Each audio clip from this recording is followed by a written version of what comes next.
Second most by a player in their first career starting quarterback since 1950, trailing only Lamar Jackson's 119 back in 2018.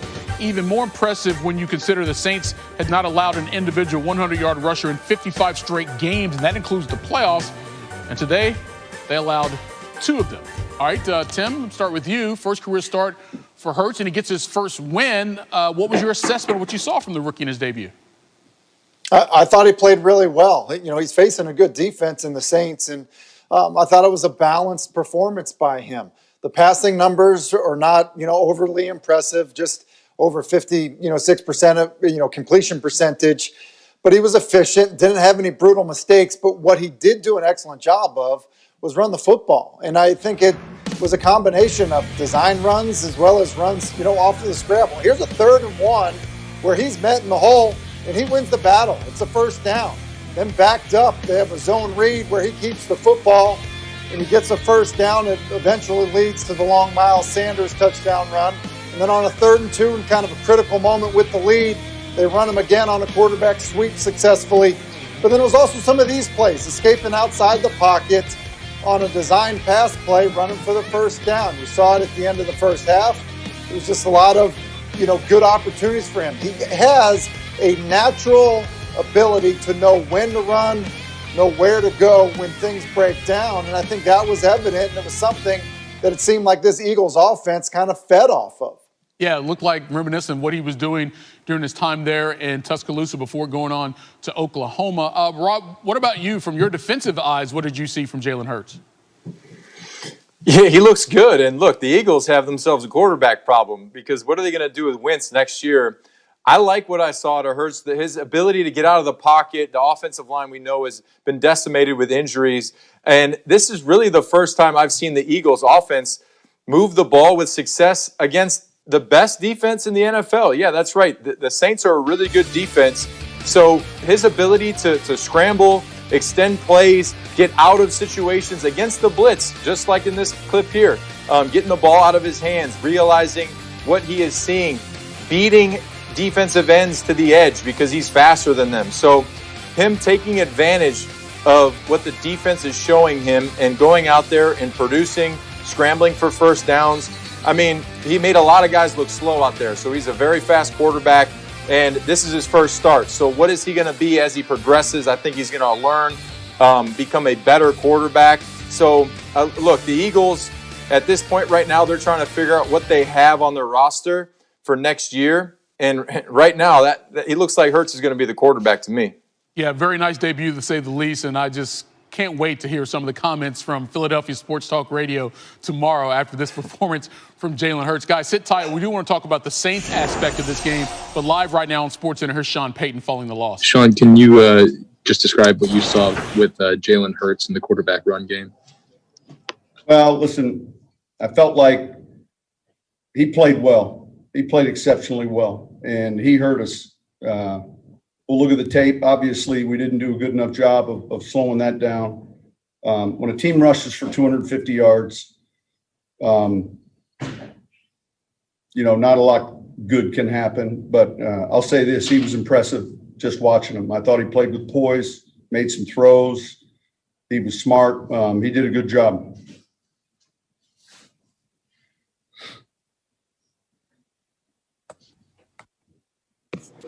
Hey, Sean, what happened on the, the 4th down call on the end of the drive right after you guys got the 4th down stop? What happened on that play there?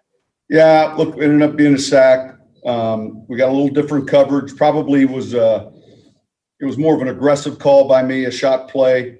And, that's one of those where I'll want that back relative to the timing in the game. We had the momentum.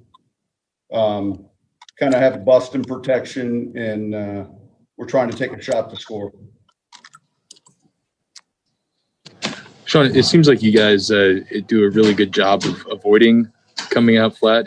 When this sort of thing happens, why do you think that is? If you even can put your finger on that. Yeah, look, it's hard to point to one specific thing, but it's something as a coach you think about every week. Are we ready to play? Did we do everything necessary to be ready to play? And so look, you evaluate your preparation, and we didn't do a good enough job as coaches, starting with myself, in preparing our guys and getting ready. And now look, at halftime, we came back out with a little bit of juice and energy and made it a little bit closer game, but clearly we didn't play one of our better games today. That was obvious. And you guys haven't really faced like a lot of quarterbacks who run, specifically like design run plays this year. When you're seeing that for the first time in week 13, does that make it more challenging? Yeah, look, each week we're seeing unique and different offenses, and so was this one a little bit more specific? You might say that, but yet it's an RPO-driven team, and look, Jalen, he played well. He played really well.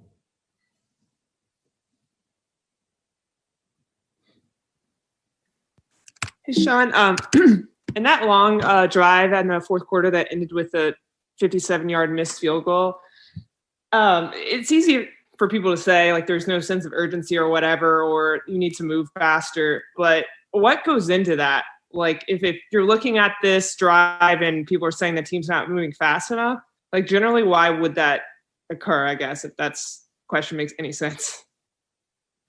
We're always mindful of where we're at with the clock, where we're at with our timeouts. So I don't know what people you're talking about, but it's something that, there's various tempos we use, and that's what I would say. The announcers were talking about sense of urgency, which I'm sure you love that term, but I didn't know if that All right, was back to the Eagles. Miles Sanders taking questions about his new starting quarterback. Awesome, man. The tape shows for itself.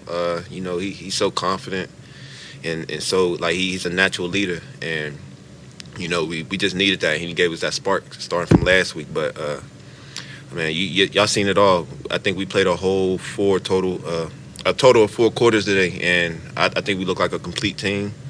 Minus the penalties, we got to clean that up. But overall, I think this whole team did a hell of a job.